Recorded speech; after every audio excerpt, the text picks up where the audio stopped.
Dear students, pay your attention.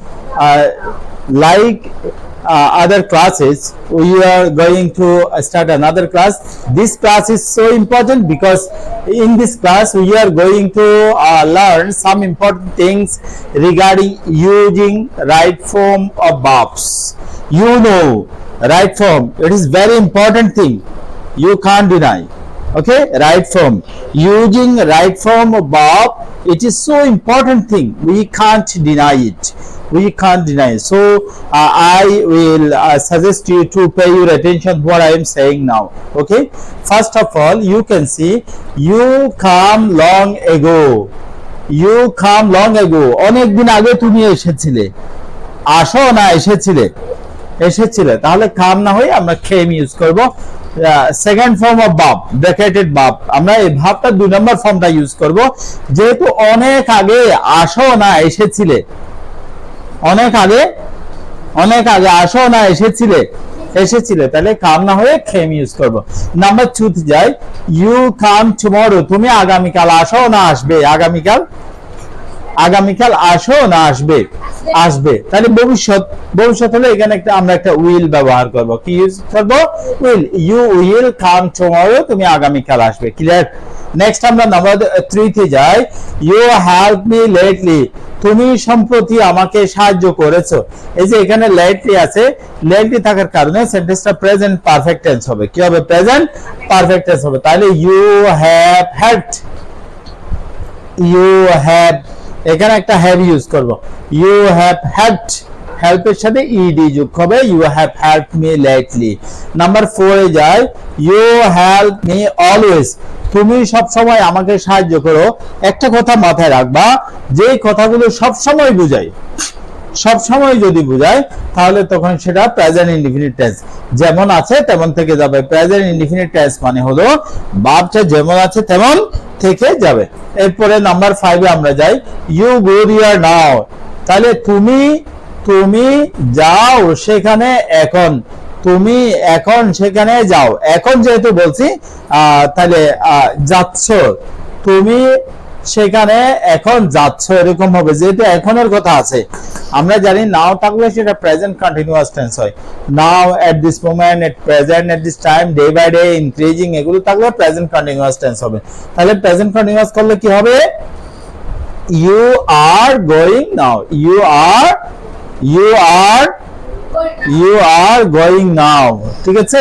Number 6 এ যাই, you can not have go, আমরা জানি এই দুইটা ভার্ব যদি কখনো এক জায়গায় হয়, কি হয়, দুইটা ভার্ব যদি কখনো এক জায়গায় হয় তাহলে পরের ভার্বটার সাথে আমরা আইএনজি দিয়ে দেব। কি দিয়ে দেব?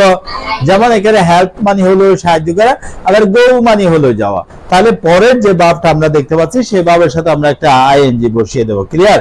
You can not have going, এটার অর্থ হলো তুমি না গিয়ে পারো না, তুমি না গিয়ে পারো না। নাম্বার 7 এ যায়, you can not but go, এখানে আমরা ক্যান নট হ্যাভ ইউজ করেছি, এখানে ক্যান নট বাট ইউজ করেছি। ক্যান নট বাট যদি হয় তাহলে ভার্বটা নো চেঞ্জ, একদম বরাবর থেকে যাবে। Clear dear students? তাহলে আশা করি পারবো, বাটের পরে ভার্বটা চেঞ্জ না হয়ে একদম সেম থেকে যাবে। নাম্বার 8 এ যায়, আই স, আমি দেখেছিলাম, এ স্নেক, একটি সাপ, হোয়াইল গো টু স্কুল, তাহলে হোয়াইল এর পরে কোনো ভার্ব থাকলে সেই ভার্বের সাথে আইএনজি যোগ হয়, হোয়াইল এর পরে ভার্ব থাকলে সেই ভার্বের সাথে কি হবে? আইএনজি হবে। তাহলে হোয়াইল গোয়িং, কেন জানো? হোয়াইল এটাও একটা প্রিপোজিশন, হোয়াইলটা এটা একটি প্রিপোজিশন, প্রিপোজিশনের পরে যদি কোনো ভার্ব থাকে সেই ভার্বের সাথে কি হয়? আইএনজি হয়। তাহলে এখানে যে আমরা হোয়াইল ইউজ করেছি, হোয়াইলের পরে আমরা কি ইউজ করব? ING. I saw a snake while going to school, স্কুলে যাওয়ার সময় আমি একটা সাপ দেখেছিলাম। নাম্বার 9 এ যাই, I see a snake just now, আমরা জানি just, just now, already, yet, ever, lately, recently, এগুলো থাকলে সেন্টেন্সটা প্রেজেন্ট পারফেক্ট টেন্স হয়। কি হয়? Present perfect tense. তাহলে I have, I have seen, I have seen a snake just now. Number 10 এ যাই, Nazrul speak English very often, Nazrul প্রায় সময় ইংলিশে কথা বলে। এটা প্রায় সময় কথাটা আগেও ছিল, এখনো আছে, সামনেও থাকবে। সব সময়ের কথাগুলো বোঝানোর জন্য, সব সময়ের কথাগুলো বোঝানোর জন্য কি হয়? প্রেজেন্ট প্রেজেন্ট ইনডিফিনিট টেন্স হয়, ঠিক আছে। নজরুল স্পিক না হয়ে Nazrul speaks, Nazrul speaks English very often. Nazrul প্রায় সময় ইংলিশ বলে, এটা অতীতকাল না, এটা বর্তমান না, এটা ভবিষ্যৎ না, এটা সব সময়। সব সময়ের কথাগুলো কোন টেন্সে হবে? প্রেজেন্ট ইনডিফিনিট টেন্সে হবে। নাম্বার 11 এ যায়, Nazrul love his mother very much. Nazrul তার মাকে খুব ভালোবাসে। তাহলে এটা কি অতীতকাল না বর্তমান না ভবিষ্যৎ না সব সময়?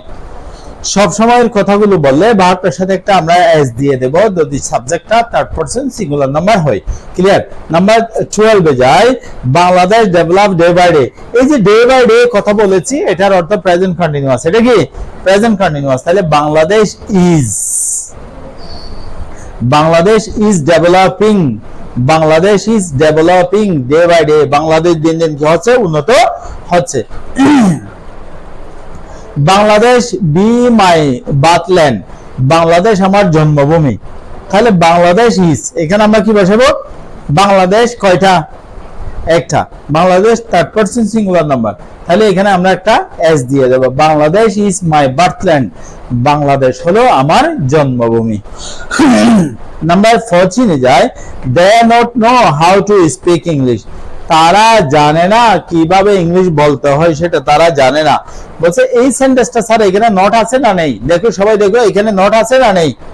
এই নট এটা বলে দিচ্ছে এই সেন্টেন্সটা নেগেটিভ। এই সেন্টেন্সটা কি নেগেটিভ? কোনো নট দিয়ে কখনো নেগেটিভ হয় না, নট দিয়ে নেগেটিভ হয় না।